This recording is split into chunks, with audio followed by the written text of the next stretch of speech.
호기심이 고양이를 죽인다는 말이 있듯이 사람의 호기심은 세상의 수많은 미스테리를 풀었지만 동시에 많은 시행착오와 그에 따른 피해로 이어지기도 했습니다.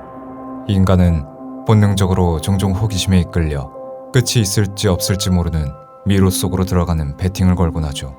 그렇다면 여러분은 단순히 호기심 하나로 무작위적인 목적지로 여행을 떠날 수 있으신가요? 그리고 그곳에서 무엇을 보고 또 무엇을 만나든 그 모든 결과를 감수하실 수 있으신가요? 2020년 초여름, 호기심 많은 청소년들이 여행을 떠났습니다. 하지만 그들의 손엔 여타 할 짐이나 작은 가방 하나 없었고 그저 작은 스마트폰뿐이었죠. 그들에겐 정확한 목적지도 없었습니다. 의지할 수 있는 건 스마트폰 화면으로 보이는 지도 하나였지만 왠지 그들의 얼굴엔 초조함보다는 알 수 없는 기대감과 약간의 설렘이 보였는데, 그렇게 그 아이들의 발길이 닿은 곳은 사람 한 명 보이지 않는 한적한 해변이었죠. 한참 이곳저곳을 살피며 해변가를 구경했는데 얼마나 지났을까. 야, 여기 뭐가 있는데? 한 아이가 흥분된 목소리로 일행을 불러 모았습니다. 아이의 부름에 모인 아이들이 마주한 건 바윗돌 사이에 버려져 있는 것 같은 커다란 캐리어. 주인 없는 캐리어를 두고 아이들은 마치 보물을 마주한 것처럼 웅성거리기 시작했습니다. 빨리 열어보자. 무엇이 나올지 걱정 반 기대 반으로 낄낄거리던 아이들은 겁도 없이 출처 모를 캐리어의 뚜껑을 열었고 곧 코를 찌르다 못해 후려치는 듯한 악취가 그들을 덮쳤죠. 아, 이게 무슨 냄새야? 캐리어 안에 있는 건 커다란 비닐봉투 하나였는데 냄새는 그 안에서 나오고 있는 것 같았습니다. 하지만 이때까지만 하더라도 아이들의 얼굴엔 웃음이 남아 있었죠. 불쾌한 악취에도 아이들의 호기심은 사라지지 않았고 코를 막은 아이들은 뭔가 썩고 있다는 것 같다며 비닐봉투 안을 헤집었는데 그 순간 장난스러운 웃음이 가득했던 아이들의 얼굴은 일제히 마치 귀신을 마주한 것 같은 경악으로 물들었습니다. 형체를 알아보기 힘들 정도로 훼손되긴 했지만 비닐봉투 안에 있던 건 분명 사람의 몸통 중 일부분이었죠. 그러니까 여기 오지 말자고 했잖아. 저게 우리가 이 시체를 찾게 만든 거야. 혹시 살인범이 어플을 조작한 거 아니야? 불과 몇 분 전까지만 해도 즉흥적인 여행으로 신이 난 아이들이 비명을 지르며 공포에 질리기 시작했습니다. 대체 이들이 말한 시체를 찾게 만든 저것과 어플이란 건 무엇일까요? 무엇이 이들로 하여금 캐리어에 유기된 시체를 찾게 만든 거고 이 시체의 주인은 누구일까요?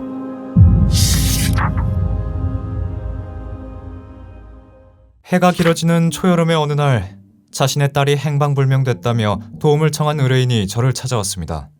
의뢰인의 딸은 혼자가 아닌 함께 어울리던 친구들과 집단으로 행방불명됐다고 말했죠. 친구들과 만난다고 나갔는데 아직도 돌아오지 않았어요. 연락도 안 되고. 사라진 청소년은 총 4명. 저와 김영사는 그날 아이들의 생활 반경을 중심으로 조사를 시작했습니다.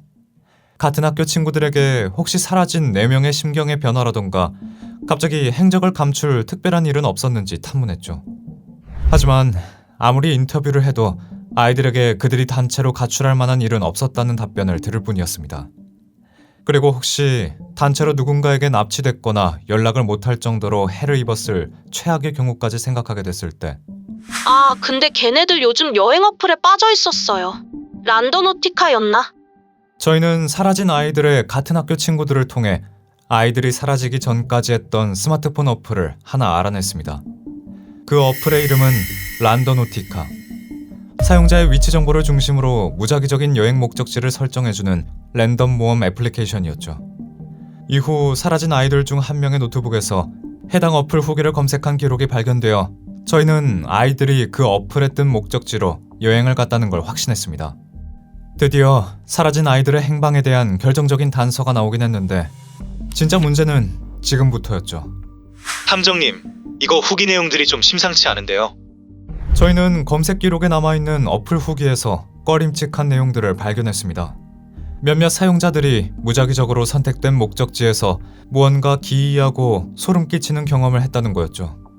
어플이 추천한 장소로 갔더니 소름 끼치게 생긴 여자가 무섭게 달려들었다던가, 한 사람은 어플이 특정해주는 장소들에서 계속 흰색 드레스를 입은 여성을 마주친다고 했죠. 아니면 도착했더니 그곳에 사이비 의식을 하는 것 같은 집단을 만나 바로 도망을 쳤다는 후기도 있었고, 또 다른 사용자는 나중에 알고 보니 어플이 추천한 곳이 유명한 연쇄살인범이 살던 집이었다던 등골이 서늘한 후기도 남아있었습니다. 물론 그저 자극적인 소감으로 관심을 얻고 싶어하는 사람들의 후기일 수도 있었지만 이 하나같이 기묘한 후기들엔 궁극적인 원인을 확인할 수 있었는데요. 란더노티카 어플이 추천하는 장소엔 공통적인 특징이 있었다는 거였죠. 바로 굉장히 고립되어 있거나 사람의 출입이 거의 없이 음기가 강한 곳이라는 거죠.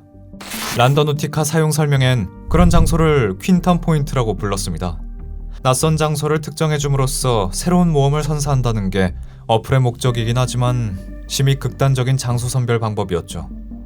그렇기에 어플 사용하기 전 볼 수 있는 팁에는 혼자 행동하지 말고 그룹으로 행동할 것, 밤이 아닌 낮에 할 것, 항상 휴대폰을 충전할 것, 개인의 사유지엔 무단 침입하지 말 것, 위험한 지역엔 들어가지 말 것이라는 경고 메시지가 표시되어 있기도 했습니다. 어플의 특성을 파악한 저희는 사라진 아이들이 이 어플이 정해준 장소로 향했다가 마주할 최악의 결과를 상상하지 않을 수 없었는데 어쩌면 이 어플을 이용해 사냥감을 기다리는 포식자들이 있을지도 모르는 상황에 아이들의 위치는 전혀 파악되지 않았고 저희는 조금이라도 실마리를 찾기 위해 어플을 실제로 사용했다가 기이한 일을 겪은 사람들을 조사하기 시작했습니다. 그러다 저희는 심심풀이로 란더노티카를 사용했다가 아직도 간담이 서늘한 일을 겪었다는 여성을 만날 수 있었죠. 저희한테 지정된 퀸턴 포인트는 아무것도 없는 넓은 공터였는데 어떻게 된 건지 저희가 도착하기 전에 이미 누가 기다리고 있더라고요. 여성은 친구들과 늦은 새벽에 란더노티카로 모험을 해보기로 했고 그렇게 특정된 장소인 아무것도 없이 드넓기만 한 공터에 도착했는데 처음에는 굉장히 실망을 했다고 했습니다. 뭔가 더 흥미진진한 걸 마주할 거라 생각을 했는데 깜깜하기도 해서 아무것도 보이지 않아 더 그랬다고 했죠. 그런데 흥미진진한 볼거리를 원하던 마음은 얼마 안 가 증발되고 말았습니다. 저거 뭐야? 누가 있는데? 천천히 움직이던 자동차 헤드라이트 끝에 희미한 사람의 그림자가 보이기 시작한 거죠. 갑자기 마주한 낯선 이의 등장으로 시끄럽던 차 안은 곧바로 고요해졌고 여성을 포함한 일행들은 모두 입을 다문 채 저 멀리 꼿꼿하게 서 있는 사람에게 집중하기 시작했다고 했습니다. 그건 분명 사람이었는데 흰색 티와 검정색 바지를 입은 남자였다고 했죠. 여성은 멀어서 제대로 알 수는 없었지만 중년 정도로 보이는 남자였다고 했습니다. 모두 잠든 시각, 주변에 아무것도 없는 허허벌판에 사람이 서 있는 것도 이상했지만 더 기괴한 것은 그 남자가 여성의 일행이 남자를 발견하기 전부터 자동차를 주시하고 있던 것처럼 한 채 흔들림 없이 그들을 지켜보고 있었던 것 같다고 했죠. 마치 우리를 기다리고 있던 것 같았어요. 길을 가다 저희를 마주친 게 아니라 그냥 그 자리에 계속 서 있던 것처럼요. 조금이라도 눈을 돌릴 수 없는 묘한 긴장감 속에 자동차 안에 있던 여성과 일행들은 모두 그 의문의 남자를 지켜보고 있었는데 그때 뭐야, 지금 여기로 오는 것 같은데? 저 남자, 우리 쪽으로 오고 있잖아. 말뚝 박힌 것 같이 가만히 있던 남자가 불현듯 발길을 떼더니 자동차 쪽으로 다가오기 시작했고 차 안은 그 불길한 발걸음에 한순간에 혼비백산이 됐다고 했습니다. 다행히 빠르게 방향을 틀어서 그 의문의 남자에게서 벗어날 수 있었지만 어쩐지 자신들을 기다리고 있던 것 같은 남자의 모습에 꺼림칙해 그 이후로는 란더노티카 어플을 사용하지 않았다고 말했죠. 그리고 저희가 만났던 또 다른 사용자는 어플이 찍어준 좌표가 인적이 드문 숲이었는데 그곳에서 도와달라는 환청을 들었고 그 장소에서 도망친 후 누군가 자신의 직장까지 쫓아온 것 같은 모습을 CCTV 화면으로 확인하기도 했다고 말했습니다. 저도 뭐 별거 있겠냐는 가벼운 마음으로 하긴 했었지만 솔직히 심심풀이로 하기엔 위험한 어플인 건 확실해요. 저희는 탐문조사 후 분명 막상 들어보면 별것 아닌 사용 후기도 있었지만 재밌고 흥미로운 경험을 위해 시작했다가 실제로 위협을 당한 이들도 있었다는 걸 확인한 후 사라진 아이들의 안위가 더욱 걱정되기 시작했습니다. 미성년자 아이들이 범죄의 표적이 되기 너무나도 쉬운 일이니 말이죠. 저희는 사용자들의 증언을 참고한 후 아이들이 살고 있는 동네 위치로 란더노티카 어플을 실행해 어플이 특정 지어주는 퀸턴 포인트 장소를 조사했습니다. 그렇게 인근 지역에 위치한 소위 음기가 강한 장소를 하나하나 들려가며 수사 대상에서 제외시켜가던 중 탐정님, 실종된 아이들 중 한 명의 휴대폰 발신 신호로 위치가 잡혔다고 합니다. 이 근처라고 하는데요. 사라진 아이들이 저희가 있는 곳에서 가까운 장소에 있다는 걸 알게 됐고 저희는 정신없이 그곳으로 향했죠. 얼마 지나지 않아 사람 한 명 보이지 않은 해변가에 도착하게 됐습니다. 그리고 아이들의 행적을 찾던 중 경찰이다! 여기요! 여기 도와주세요! 해변으로 통하는 다리 아래에 있는 바위 쪽에서 간절한 외침을 듣게 됐죠. 그 소리를 들은 저와 김영사가 다리 아래쪽으로 향하자 4명의 아이들이 새파란 얼굴로 저희를 향해 뛰어오기 시작했는데, 가까이 가자 긴장이 풀린 건지 다리가 풀린 아이는 제게 매달려 떨리는 숨을 토해내며 이렇게 말했습니다. 저희가 그런 거 아니에요. 저희는 그냥 어플이 가라는 대로 왔다가 그냥 발견만 했어요. 분명 그 아이들은 실종된 아이들이었습니다. 다행히 겉으로 보기엔 외상이 보이지 않았지만 정신적으로 큰 충격을 받은 것 같은 아이들은 영문을 알 수 없는 소리를 하고 있었고, 대체 여기서 뭘 본 거냐고 묻는 제 말에 한 아이가 겨우 떨리는 손을 들어 한 곳을 가리켰죠. 그리고 그 끝에 있는 건 바위 틈에 껴있는 커다란 캐리어 하나. 아이들을 제치고 그 캐리어 쪽으로 향했을 때 저희는 아이들을 두려움에 떨게 만든 원인을 짐작할 수 있었습니다. 코는 물론이고 사고를 정지시키는 불길한 냄새가 캐리어에서 풍겨왔기 때문이었죠. 그리고 불행히 그 짐작대로 캐리어 안엔 누군가의 신체 일부가 비닐에 돌돌 쌓인 상태로 들어있었습니다. 패닉에 빠진 아이들은 저희에게 란더노티카에 뜬 좌표대로 여행을 하던 도중 이 해변까지 오게 됐고, 주변에 구경할 게 없나 찾다 다리 아래로 내려왔다고 말했죠. 그때 주인 없는 캐리어를 발견하고 본인들은 이 일과 전혀 관련 없다고 입을 모아 말했습니다.